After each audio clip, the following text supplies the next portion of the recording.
यीशु सहाय, praise the lord. हर एक जो बिजनेस स्टार्ट करता है उसका एक उद्देश्य रहता है, उसका बिजनेस ग्रो करे, बढ़े।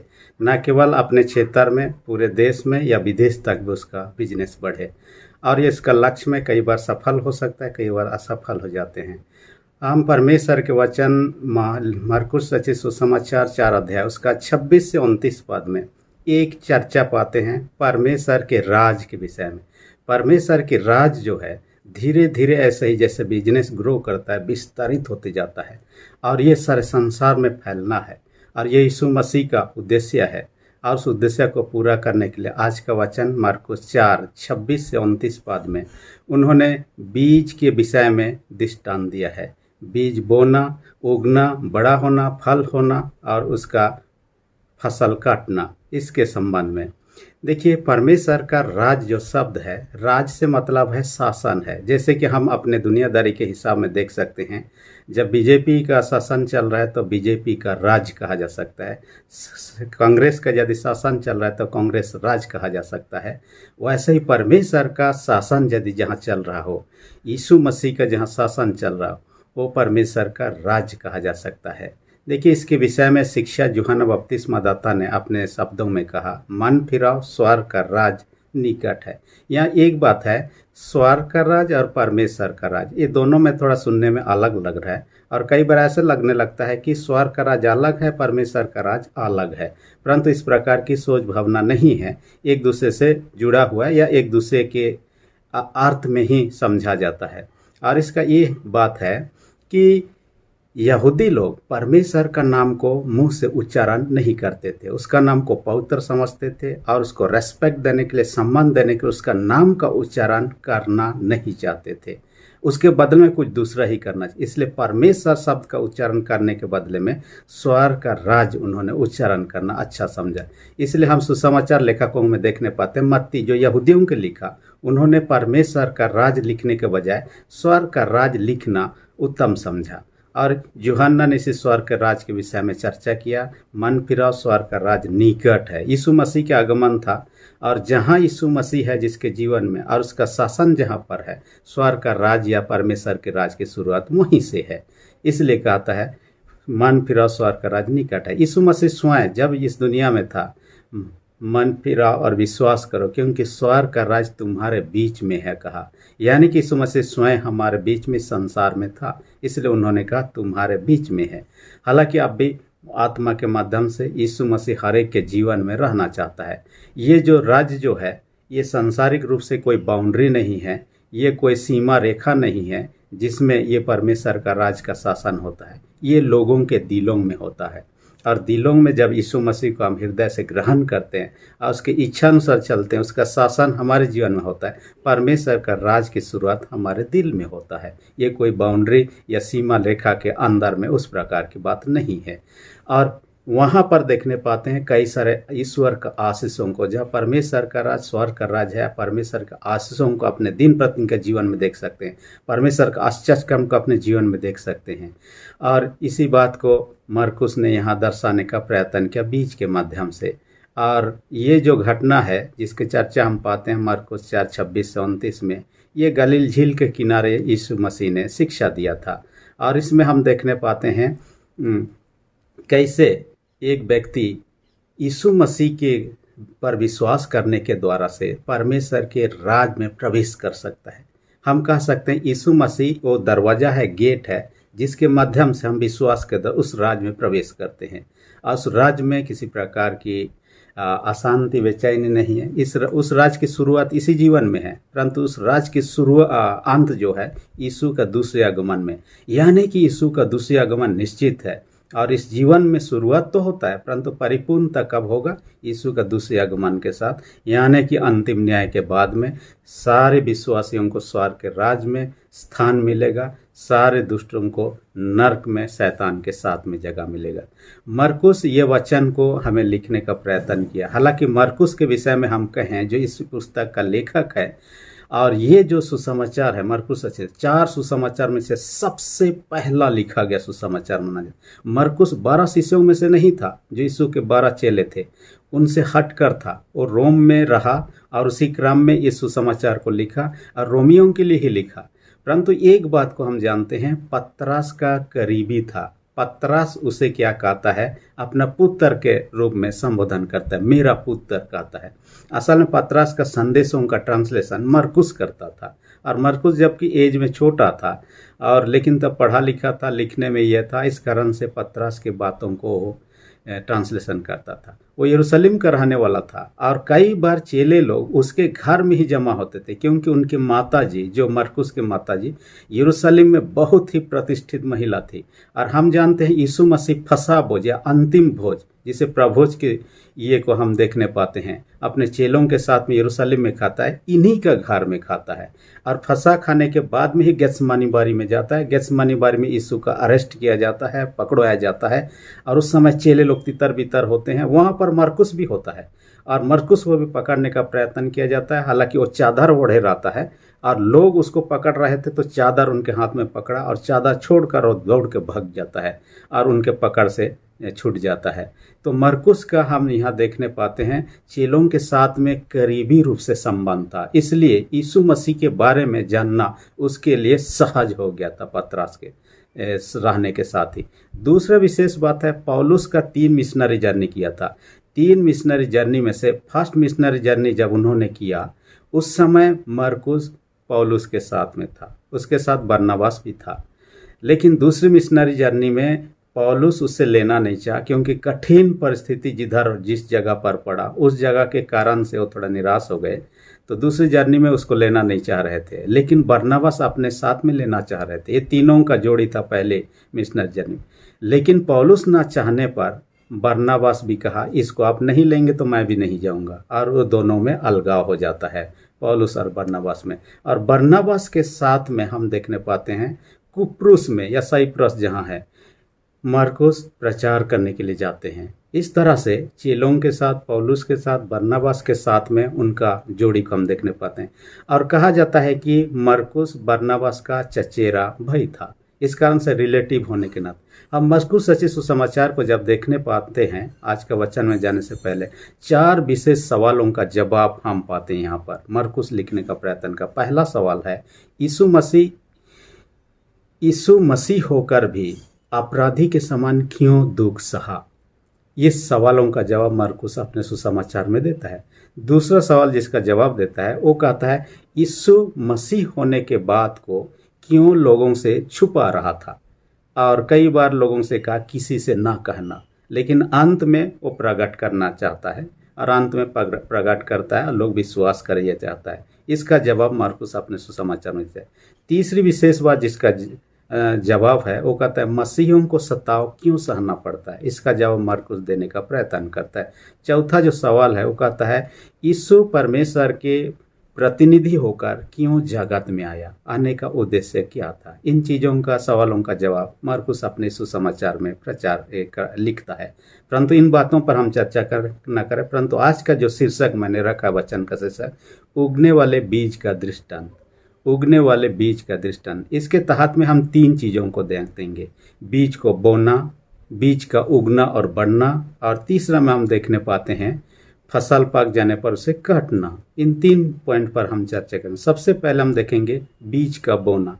बीज को वचन के साथ तुलना किया गया है, और बोने का मतलब है प्रचार करना, यानी बीज बोना अर्थात वचन का प्रचार करना। यीशु मसीह ने प्रचार का काम किया और उन्होंने चेलों को सौंप दिया, और हर एक सेवक सेविका जो वर्तमान में है परमेश्वर का वचन को प्रचार कर रहे हैं, उन यही काम कर रहे हैं, बीज बोने का काम कर रहे हैं जो वचन प्रचार है।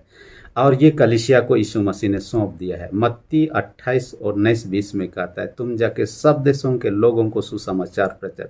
ये यीशु का आदेश था, उस समय चेलों के लिए सिर्फ नहीं था, आपके मेरे लिए भी। इसलिए उन आदेशों को पालन करना हर एक विश्वासियों का एक कर्तव्य है, क्योंकि ये यीशु का आदेश था। क्योंकि देखिए, कोई राजा यदि आदेश करता, कोई प्रजा को इतना हिम्मत नहीं होता कि उस आज्ञाओं का उल्लंघन करें, इसका दंड तो मृत्यु तक हो सकता था।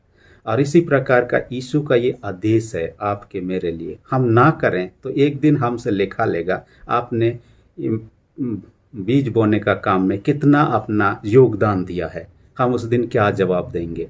हालांकि कई बार हम जाते खुद नहीं हैं, कई बार जाते हैं खुद, कई बार हम नहीं जाते हैं, परंतु जो जाते हैं उनको हम मदद करते हैं, कई बार हम प्रार्थना के द्वारा भी करते हैं। परंतु कुछ भी हो, परमेश्वर यीशु मसीह का यह आदेश था जो मत्ती 28:19-20 में पाते हैं। और कहाँ पर प्रचार करना है? बीज बोने के लिए देखिए, जिस व्यक्ति का मालिक जो ज़मीन है, अपना ज़मीन पर ही बो सकता है, दूसरे पर नहीं। यीशु मसीह ने कहा मत्ती 28 से उसका 16 से आगे में ही देखेंगे, 18 से, स्वर्ग और पृथ्वी का सारा अधिकार मुझे दिए गए। यानी कि स्वर्ग और पृथ्वी जहाँ है वो यीशु का अधिकार क्षेत्र है। इसलिए पूरे संसार में कहिए हम बो सकते हैं। और बोने के लिए वो जमीनी खेत नहीं, लोगों का मन हृदय चाहिए जहाँ पर बोने का काम करना है। इसलिए कोई गांव, कोई क्षेत्र, कोई राज्य, कोई सीमा, कोई देश ऐसा नहीं है, ये बाउंड्री से बाहर है पूरे संसार में। और इसके लिए यीशु मसीह ने कहा अपने वचन में, मरकुस 16:10 में कहा, तुम जाके सारे सृष्टि में, सारे संसार में जाकर सारे सृष्टि के लोगों को सुसमाचार प्रचार करो। ये उसका आदेश है। यूहन्ना 20:21 में कहता है, जैसे पिता ने मुझे भेजा है, मैं तुम्हें भेजता हूँ, आपको मुझे भेजा रहे। और इसलिए हमें क्या करना है? बीज बोने का काम करना है। हम ना करें, एक दिन हमसे पूछा जाएगा, लेखा लिया जाएगा, उस दिन हम उत्तर देना ही पड़ेगा। यीशु का उद्देश्य है, बीज जैसे एक बीज जब तक नहीं बोया जाता है उसमें से कई सारे दाना, कई सारे फल उत्पन्न नहीं होता है, वो वैसा ही पड़े रहेगा, तो कुछ आगे के लिए उसका वृद्धि नहीं होता है। वैसे ही वचन जब तक प्रचार नहीं किया जाता है उसका फल दिखाई नहीं देगा। इसलिए वचन को प्रचार करना, बीज को बोना जैसे जरूरी होता है अधिक फल पाने के लिए, वैसे ही अधिक फल पाने के लिए वचन का प्रचार करना जरूरी हो जाता है। मैं एक परमेश्वर के दास के बारे में पढ़ रहा था। उस व्यक्ति का नाम रेनहार्ड बोंके, ये जर्मनी का परमेश्वर के दास, और उन्होंने जीवन में परमेश्वर का आत्मा का अगुवाई पाया कि अफ्रीका देश में जाए और वहाँ परमेश्वर के वचन का प्रचार करें, यानी बीज बोने का काम करे।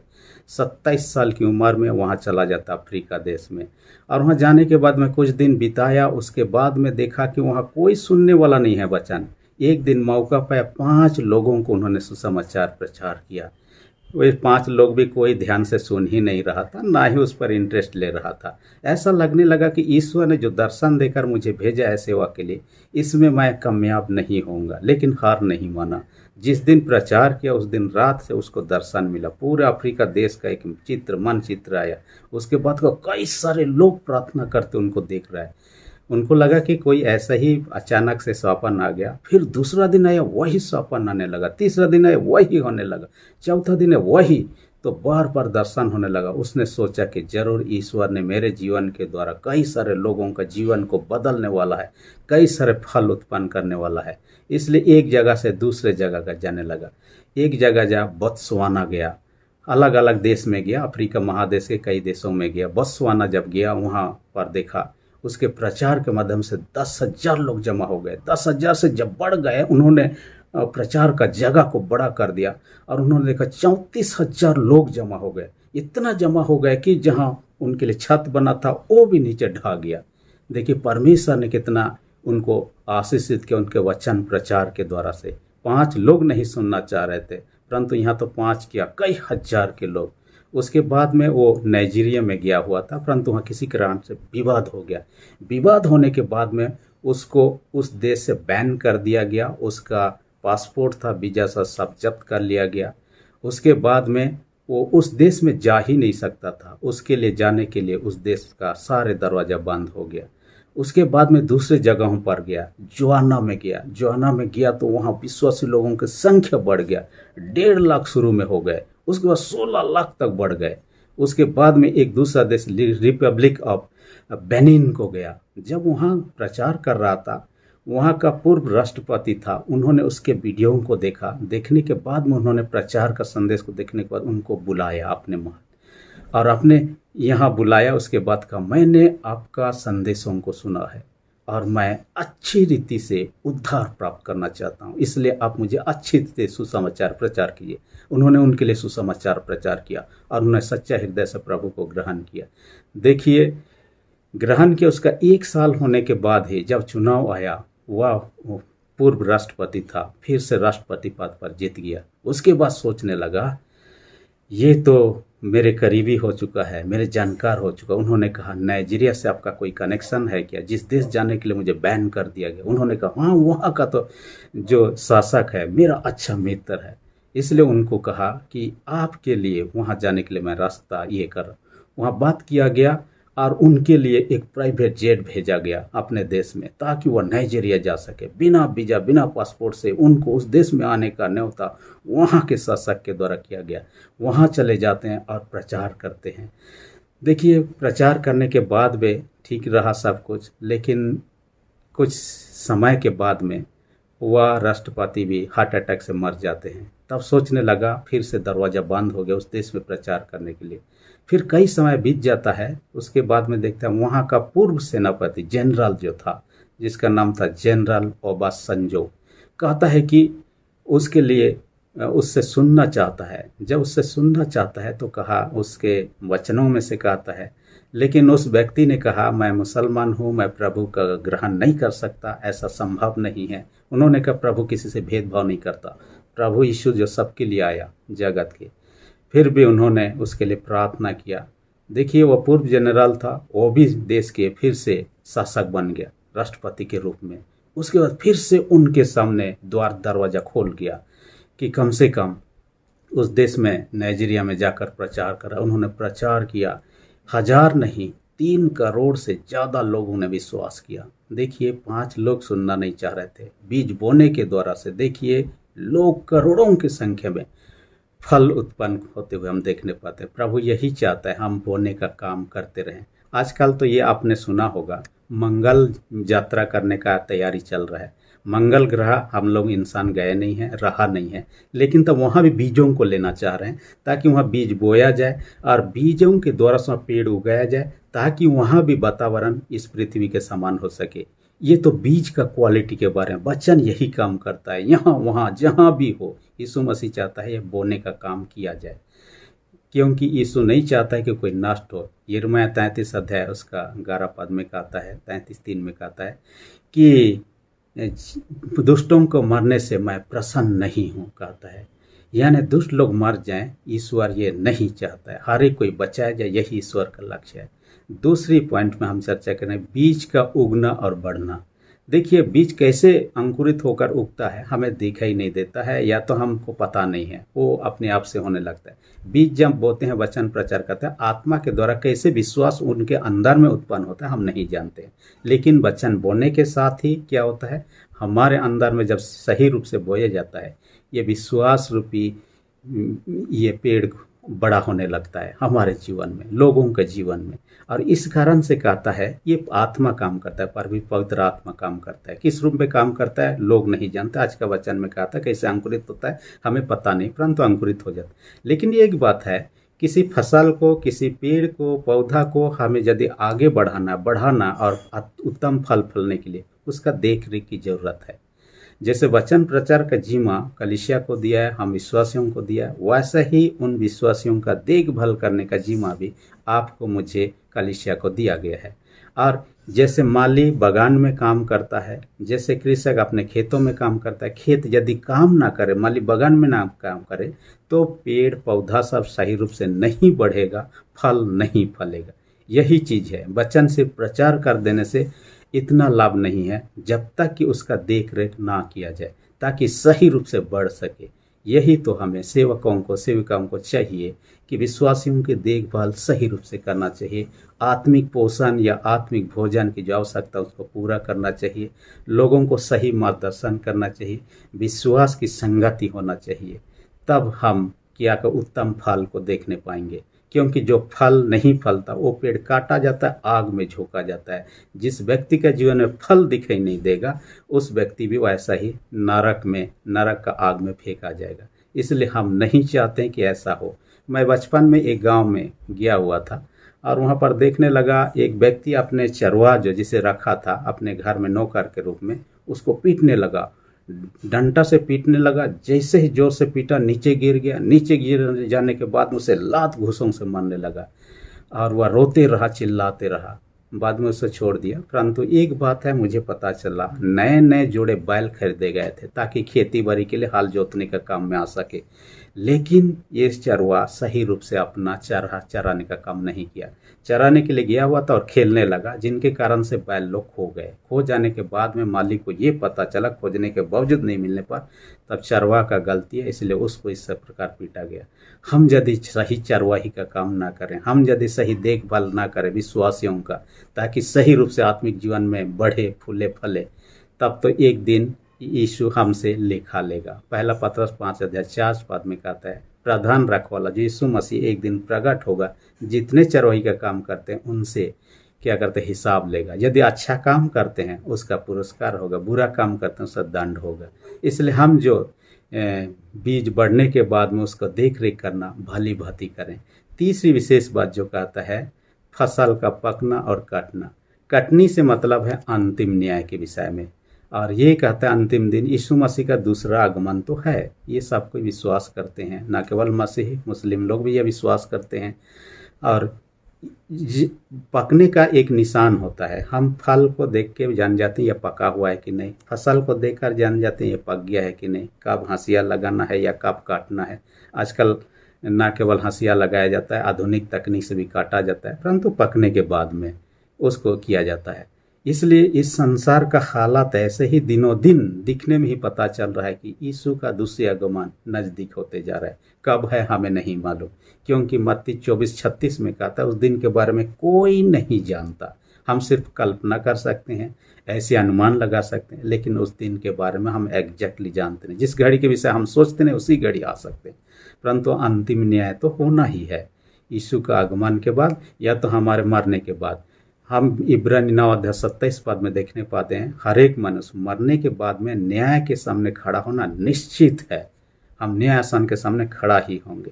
इसलिए हम जीवन में कैसे काम किए हैं, जीवन में कैसे फल लाए हैं, उसी पर डिपेंड कर।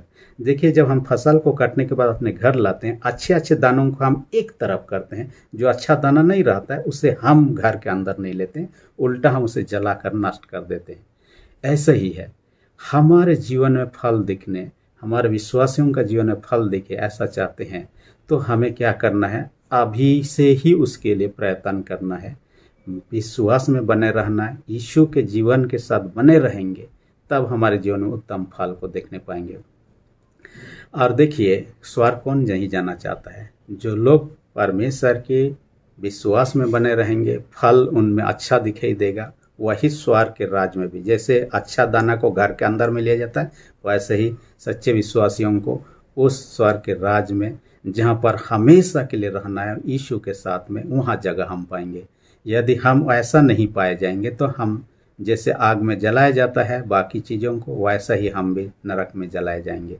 मैंने पढ़ रहा था, अभी मंगल जाने के लिए लोगों का चयन हुआ है और मंगल यात्रा काफ़ी जल्दी होने वाला है। ये वैज्ञानिकों का अपने हिसाब से प्रयत्न है, जितना जल्दी हो सके, 24-25 में ना भी हो, 30 तक हो, 30 में भी ना हो तो 40 तक में तो हो ही जाएगा।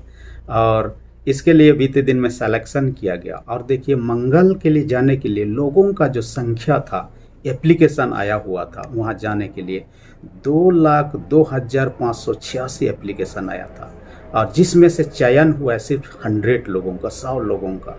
और ये अपने आप को हो सकता है बहुत ही खुशकिस्मत वाले समझते होंगे, इतना 2 लाख से ज़्यादा लोगों में 100 लोगों को चुना जाना। आपको जानकर खुशी होगी कि उसमें से भारत के 3 लोग इंडियन लोग हैं, जिसमें से 1 पुरुष 2 महिला हैं। और पहला जो व्यक्ति है वो कहता है तरनजीत सिंह भटिया, ये फ्लोरिडा में अपने डॉक्टरल स्टडीज़ कर रहा है, 29 वर्षीय व्यक्ति है। दूसरा तो था, ये है दुबई में रहने वाले जो रितिका सिंह है, इंडियन है, वो भी सिलेक्शन पाई है। तीसरा जो है कहता है श्राद्धा प्रसाद, ये केरल के रहने वाली है, 51 उम्र की है। और ये लोग तीनों सेलेक्ट हो चुके हैं। जब भी मंगल की यात्रा के समय इनको मौका मिलेगा, क्योंकि ये लोग सेलेक्टेड में से हैं।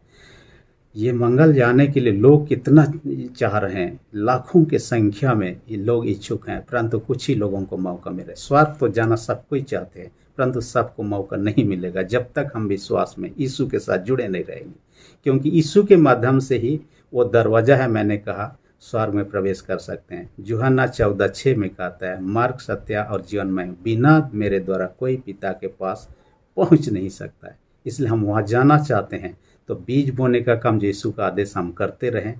हमें उस बीजों को जब बड़ा होने लगता है, उनका देखभाल करने का जिम्मा सौंपा गया है, उनको देखभाल अच्छा करें और अपने विश्वास को भी मजबूत बनाए रखें, ताकि यीशु के 2 स्वराज्य में अधिकारी हम हो सकें। परमेश्वर ऐसा करने हमारी सहायता अगुवाई करे। आमीन। हम प्रार्थना करें। सेनाओं के जीत पिता, धन्यवाद देते हैं आज के वचन पर हमसे बात है कि हर एक सुनने वाले छोटे बड़े सबों को अपने स्वर्गीय आशीष से भर दे। जितने बीमार हैं उन सबों को प्रति दया दृष्टि कर, अपने सामर्थ्य हाथों को बढ़ा और उन्हें छू और यीशु के सामर्थ्य लो से हर एक रोगों को दूर कर दे। जिनके विश्वास कमजोर, उनके विश्वास को दृढ़ और मजबूत कर। प्रार्थना यीशु के नाम से मांगते हैं। आमीन। यदि आपने मेरे चैनल को सब्सक्राइब नहीं किया, इसी घड़ी नीचे जो रेड बटन में उसे प्रेस करके सब्सक्राइब कर दीजिए और जो बेल आइकन निकलेगा उसे प्रेस करके ऑल पर सेट कर दीजिए, ताकि आने वाले वीडियोस का नोटिफिकेशन आपको समय पर मिल सके। धन्यवाद।